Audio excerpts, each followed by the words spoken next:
नमस्कार साथियों, मैं मोहित डिमरी। साथियों, यह हम सभी के लिए अत्यंत कठिन समय है। हमने केवल अपने परिवार का एक सदस्य नहीं खोया, हमने अपना मार्गदर्शक, अपना संरक्षक और अपना प्रेरणा स्रोत खो दिया है। दिवाकर भट्ट मामा जी ही मुझे राजनीति में लेकर आए। उन्होंने ही मुझे संघर्ष का रास्ता दिखाया और सार्वजनिक जीवन में उतरने की प्रेरणा दी।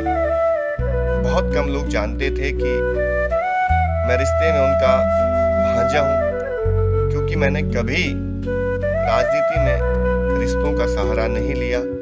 लेकिन आज उनके सपनों और उनके विचारों को आगे बढ़ाने की जिम्मेदारी हम सबके कंधों पर है।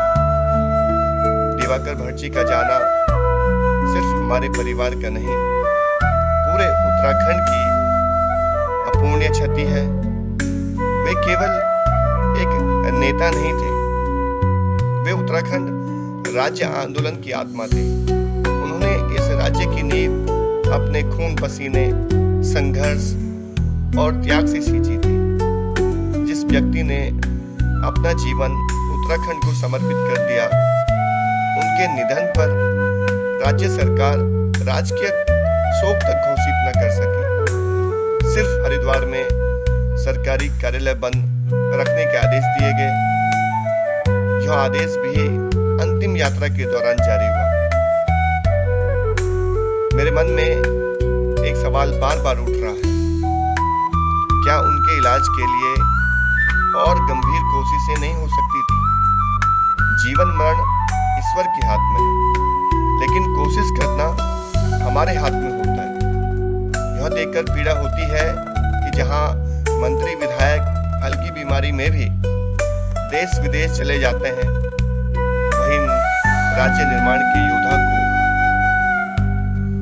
उनके हाल में छोड़ दिया गया।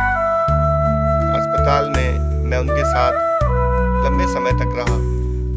इस दौरान नेता आते रहे, फोटो खिंचाते रहे, लेकिन किसी ने ये नहीं कहा इन्हें बेहतर ट्रीटमेंट के लिए और भी बड़े अस्पताल ले जाने की आवश्यकता है।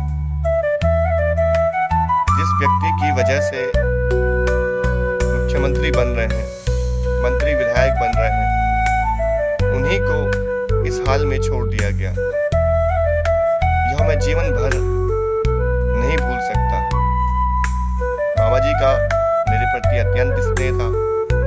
मैं अक्सर हरिद्वार में उनके पास रुकता था, उनकी संघर्ष यात्रा सुनता था। कई मुद्दों पर असहमतियां भी होती थी।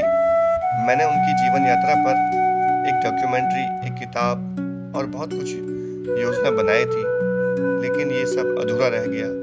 लेकिन मेरी दिली इच्छा है कि अब उनकी जीवन पर एक फिल्म बने, ताकि नई पीढ़ी जाने कि उत्तराखंड किन लोगों की वजह से बना है। इसके लिए मैं स्थानीय फिल्म कलाकारों और निर्देशकों से बातचीत करूंगा। मामा जी हमेशा कहते थे, अब एक आखिरी लड़ाई बाकी है, राज्य को बचाने की लड़ाई। अब हम मिलकर इस लड़ाई को पूरा करेंगे। हम उनकी राजनीति, उनके सिद्धांत और उनकी जनता के लिए लड़ने वाली सोच को जीवित रखेंगे। हम वह उत्तराखंड बनाएंगे जिसकी कल्पना उन्होंने की थी। मामा जी, आप जहां भी हो, आपकी सोच, आपका संघर्ष, आपकी आत्मा हमेशा हमारे भीतर जीवित रहेगी।